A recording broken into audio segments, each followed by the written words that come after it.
All right, everybody, welcome back to the channel. Right off the bat, you're probably very confused, which is totally understandable because I'm terrible at recording anything.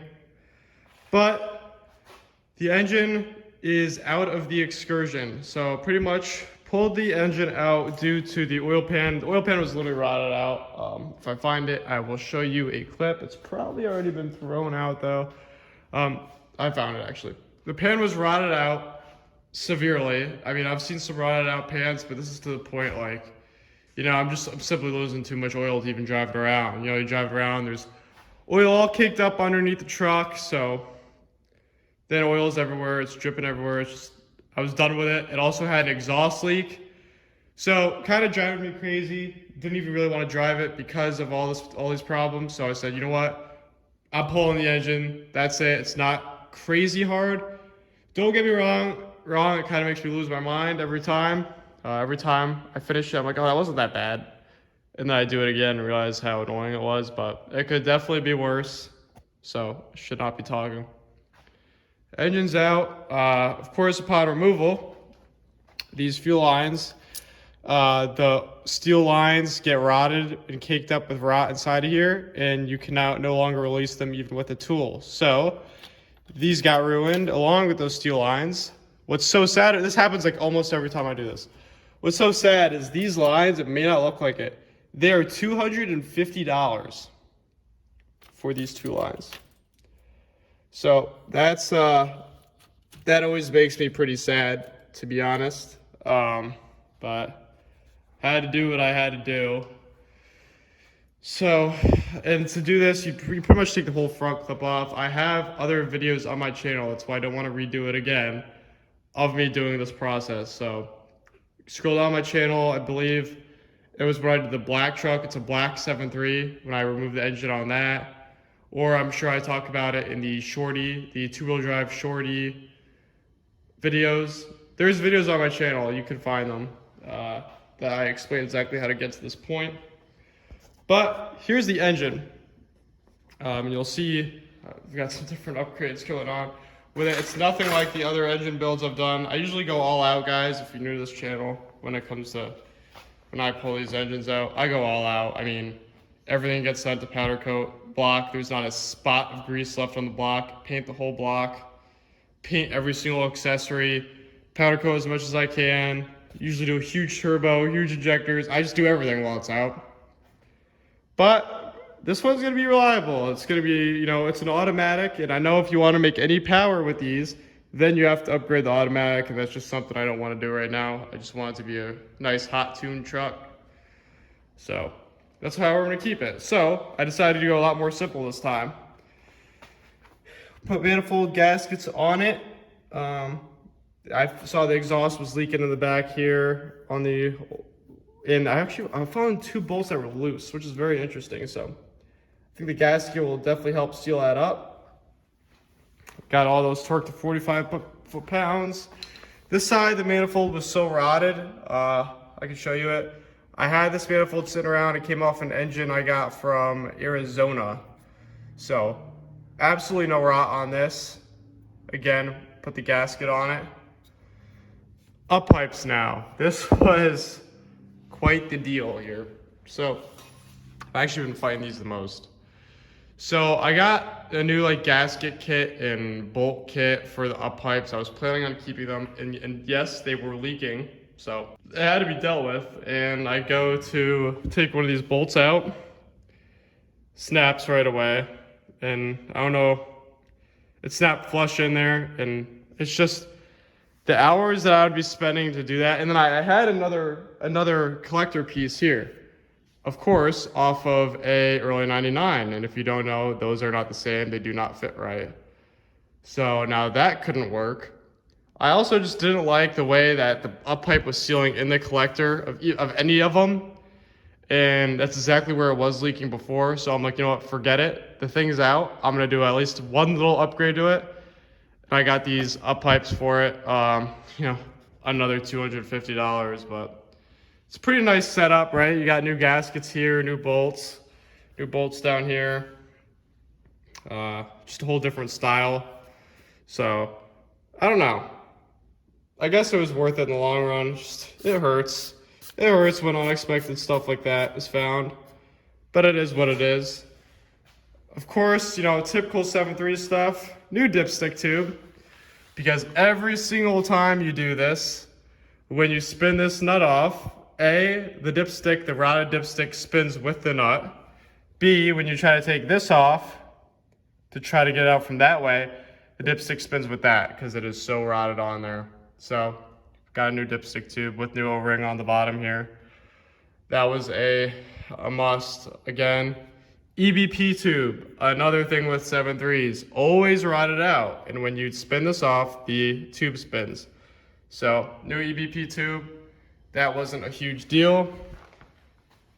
Now we'll go around this side here. Again, I don't know if you heard me say it, but fuel lines, when I took the other fuel lines off, the bottoms of these snapped in the lines that they connect to because they were so rotted. So I had these laying around, again, came off that Arizona 7.3 engine I have. I'm gonna have to buy another part 7.3 engine. They're just so handy to have, but did that, put those new lines on. Next, oil cooler.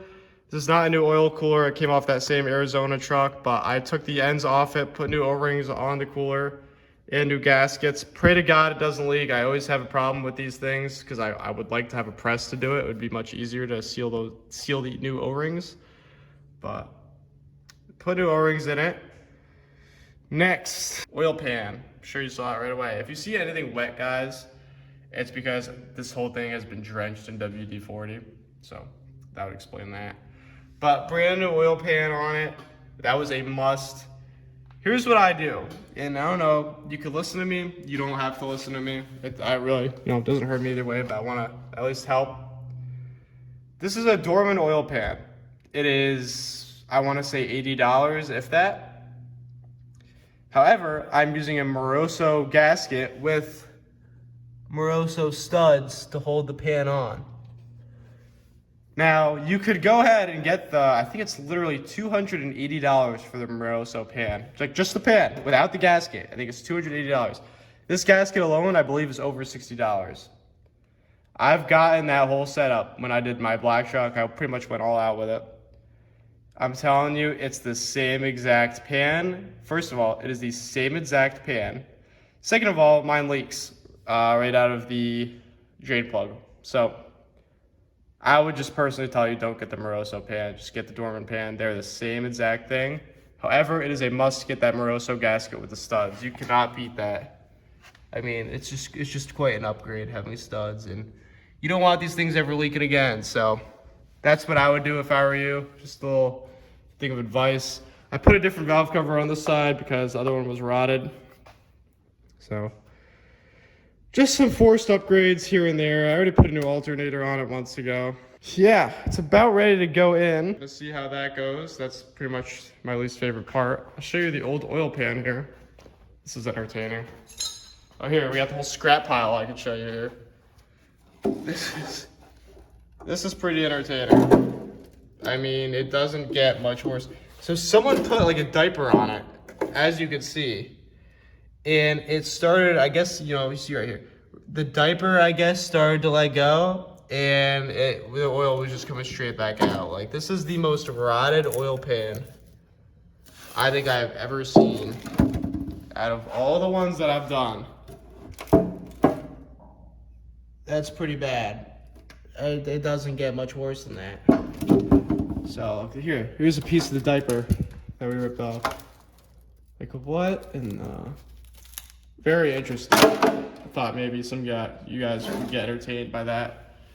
Here's my old $250 fuel lines. You see, snapped right off. And it isn't, I know it's bent now. That's after I realized that they were not salvageable. But there's so much crap. No, that's not the one. That's the one I just caught because I already gave up because this one broke. You see all that crap in there? You cannot get a tool in there any longer. And the line was so rotted, it ended up just snapping inside of there. So, unfortunate events, very unfortunate events, but it is what it is. It's expected when you pull one of these engines out. They're over 20 years old. So, it is what it is. So, I wanted to record before I throw this thing back in. We're gonna try to get it back in now. See how that goes. It is always a nightmare and you're always wrestling with it, so this should definitely be interesting. So stay tuned. Hope you guys are enjoying the excursion build. I'm trying to get this thing pretty nice, guys. I mean, once this engine's in, we're gonna have a super reliable 7.3 in it. And I mean, next we're gonna start going rust repair, and after that, this is gonna be a pretty sweet truck. So stay tuned. Hope you guys are enjoying. Hey guys, so again, quite the change of scenery, but got the engine in. Full front ends on.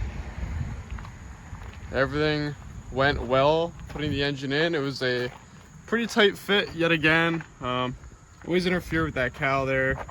As you can see, I'm gonna get self-tappers and stuff to get that heat shield junk back on the cowl, but it's always an interference there. Even without the turbo, I don't install the engine with the turbo on. Still interferes with the up pipes, with that flange that connects to the turbo. But other than that, once you get that oil pan slid over the cross member down below, you're good to go.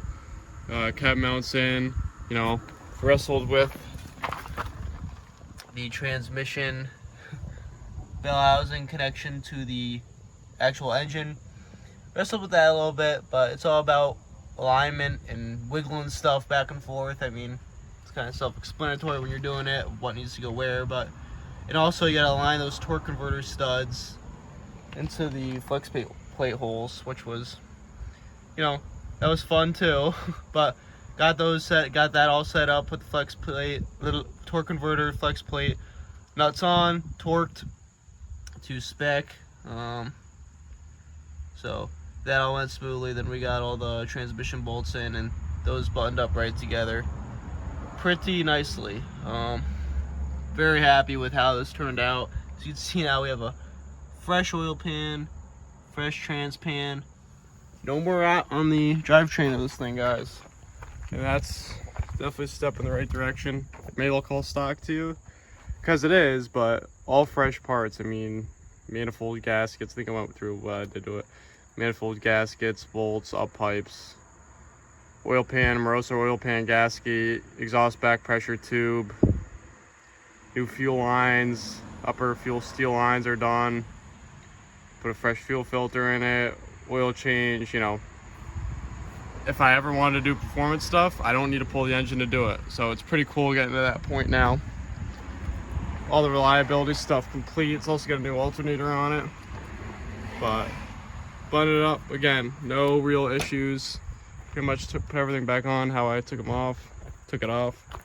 Put fresh coolant in the thing. Takes about 5 gallons of coolant. So I mean, it runs great so far. Yeah, I'll start the thing up for you guys and show you. I mean, the thing starts right up. I've got jelibuilt tunes on the thing, so I'll just cycle the glow plugs or whatever, but starts right up, and it honestly runs great. It's funny, this is probably the best running 7.3 I want to say that I have. I mean, as in smoothness, and I'd say that's just because the stock injectors, it's like the thing was never pulled.